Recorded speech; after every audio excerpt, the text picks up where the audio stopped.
Hi, friends. Happy Friday. I'm here with Chapter 2 of Beyond the Bright Sea.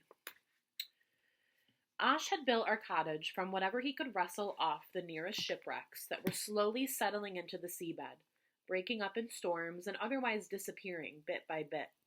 The rest of the house was flotsam and had come to him, floating in on the tide as I had, sometimes in our own little cove, sometimes on Cuttyhunk, where no one else wanted it.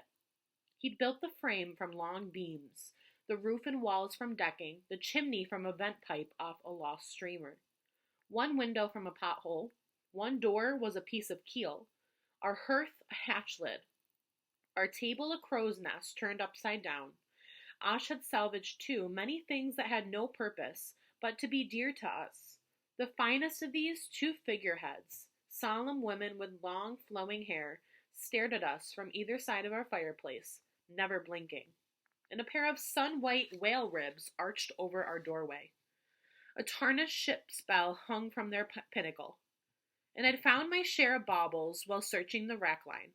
Bits of sea glass along the mermaids' purses and limpet shells, a brass money clip with an elephant pressed onto its face, all of it a crusty green. A banjo clock that would never again keep time, but had a tiny cupboard where I kept other trinkets I'd found. Another thing I had in common with the crows, our habit of prizing the poorest of riches. When I asked him what he'd done with the skiff that had brought me ashore, Ash told me he'd busted it up for firewood and burned it to keep me warm that first winter. For a long time before I knew better, I wondered why that, of all the wood he'd salvaged, had ended up in the fire rather than our home. With the money he made from lobstering and cutting ice out of Wash Pond and selling his paintings to the summer people, Ash had bought nails, a hammer, and whatever else he lacked. He dug clay from the sound side of Cuttyhunk, sailed it around to our cove, and mixed it with wood ash and salt to make the chinking that sealed the cottage against the daft hard rain. And he did everything else he could to make it strong and snug. When I was old enough, I helped him keep it that way. But even as we worked together on this home we'd made, I could not stop thinking about who had made me. Who had looked at me, soft and fresh as a blossom, and decided to give me to the tide? And why? I carried those questions around with me like a sack that got heavier as the years went by. Even though I had become accustomed to the idea of it, even though I was not unhappy with the life I had, I just wanted to know, to understand, to put that sack down. Some things I knew through and through. Ash had told me many times, so often that it had become like a bedtime story. How he'd found me in an old skiff that had beached itself on the rack line overnight. If he had not found me when he had, the incoming tide would have taken me back out again to somewhere else. But he had wanted fish for his breakfast and had gone out to cast for a striper or two. The skiff was barely seaworthy, but it had survived the trip to the island, even though the wild currents that wrecked much bigger boats. What Ash expected to see when he came up to the little skiff, I don't know, but it could not have been a new baby, lashed to the bench with strips of dirty linen, inches above the water that had seeped into the hull. Ash told me how I stopped cawing and laid silent as a mouse when a hawk shadow comes. I'm blinking up at him and he down at me that morning when we first met. He lived alone in a place that was very difficult for a grown man. But he took me in first before deciding what else to do with me, and I stayed. He often told me how hard it was those first few days after I arrived. How he had traded lobsters for milk at the Cuttyhunk grocery, poured it in a little flask, and fashioned a nipple from a clam neck made to squirt seawater. I sucked salty milk from it as if from the sea itself. He swaddled me in wind-softened sailcloth, washed me in a smooth sink in the rocks where rainwater collected, tucked me up alongside him at night so we slept as one. By the time Miss Maggie and the others found out about me, Ash had decided that I was his until someone else could prove otherwise. Miss Maggie had tried for a while. Not, she said, to take me away. Only, she said, to make sure no one was searching for me. Perhaps, she said, my mother hadn't been the one to send me to sea. Perhaps, she said, my mother was pacing the shores across Buzzard's Bay, So Miss Maggie bullied the postmaster until he sent word on his telegraph machine to Ports, all the way to Chilmark, asking if anyone was looking for a newborn like me. And she wrote letters too, and sent them to places too small for a telegraph machine. From some she got no answer.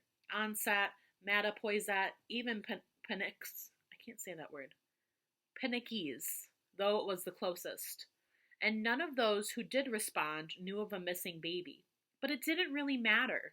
By the time the replies made their way to Miss Maggie's hands, I'd already become Asha's, and he had become mine.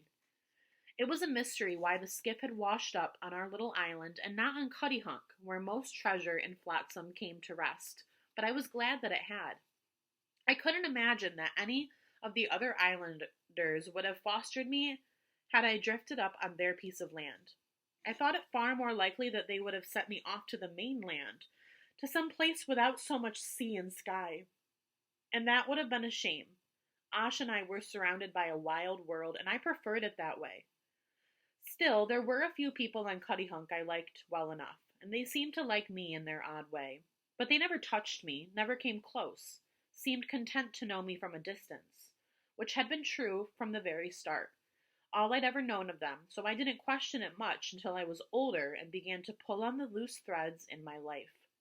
When I did that and everything began to unravel, a seam opened up and let in some light, which helped me to see my life more clearly, but it also made me want to close my eyes sometimes instead. Miss Maggie was the only one on Cuttyhunk who did not seem to be afraid of me. I was often sick as a baby, and still too often sick as a child, and Miss Maggie was the only one to cross our island with bread and soup, and one of the potions she brewed from rose hips and nettle leaf. Hers was the only hand that had ever touched me, if I didn't count Ash, or those who came before him, though I always did. Despite all her hard work, her hands were as smooth as the inside of an oyster shell. When I asked her why, she frowned and told me that they were soft from the lanolin and the sheep's wool she sheared from her flock, or picked from the sheep that died in the rough and spun into yarn. But that doesn't mean they aren't strong, she said, as if I had doubted it. When she put those hands on my hot forehead, I thought of sea lavender in April, but she hardly ever smiled. And when she talked, everything came out with a hint of thunder in it, a little scolding, no matter what I'd done or hadn't done. "You'll eat this soup and every spoonful," she'd growl. "You hear me?" After I did eat every spoonful, no one else on Cuttyhunk made better soup than Miss Maggie did, with vegetables that came from the finest garden on the islands. She started her seedlings in hotbeds as soon as the sun was stronger than the snow, and planted them out after the last thaw in a vast garden, rich with manure and sea muck, potatoes, celery, beans, cabbage, horseradish, snap peas, barley, melons, onions, cucumbers, tomatoes, and turnips. If she spoke rough to me, she said softer things to her cows. And although they ate the same oats as all the other Cuttyhunk cows, hers gave the best milk on the island. So her butter was the best too.